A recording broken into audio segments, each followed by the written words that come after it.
All right, what's up? I'm just gonna make this video on John Rose and Yogi Zen. So John Rose is just big into fasting. I mean, he is sort of a conspiracy theorist, but he's really good at what he does. I mean, he's like a special entity, like enterprise. I mean, especially for me in trying to get off government assistance.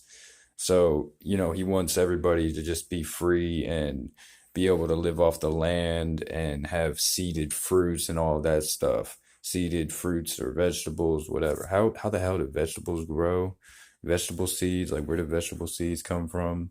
I guess you just let it grow like to the extent where, or I guess it flies in the air, right? Like you just plant the potato and then the potato grows itself again. So they're not vegetables aren't clones. They're just they can just duplicate. So yeah.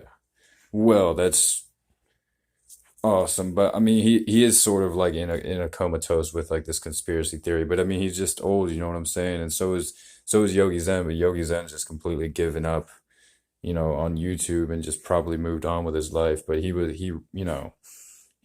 tortured me with like urine therapy and everything like this. And this is not something that I really need to share, but just sort of want to get some views with and maybe some donation points or something like that. So, I don't really have, you know, all this talk, but I mean, I have done this before, so I'll probably just try to generate something here.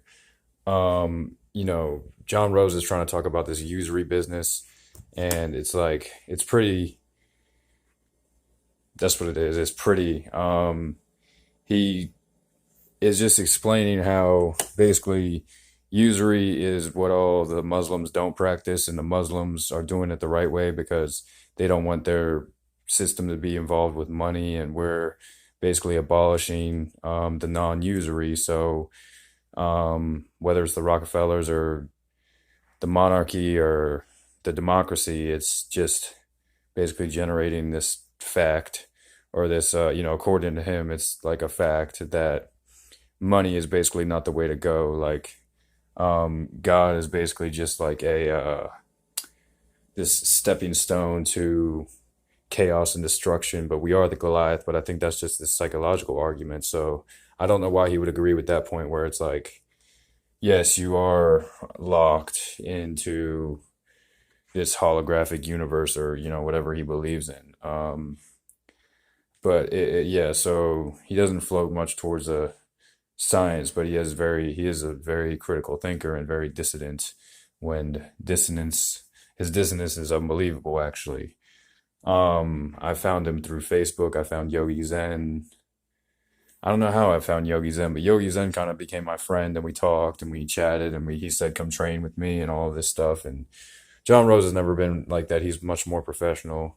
Yogi Zen was just, Yogi Zen to me is just this unbelievable person that can't get around, I guess, anything, I don't know, because he is all about nothing. So, yeah, that's sort of interesting, but I don't know how to really go about this. This will just be take one. So, um, when I did this with the dark community, like, I don't know, the dark force community, what do you want me to call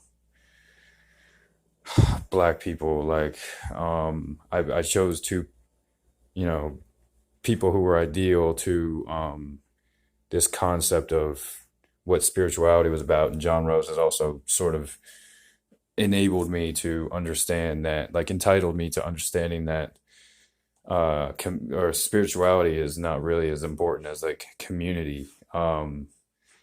So you have to be there for your people before you're there for yourself. It's all about your last name. It's not about your first name. So, and I don't even know Yogi Zen's fucking name. So that's pretty cool. But yeah, I'll try to make this like an extended documentary.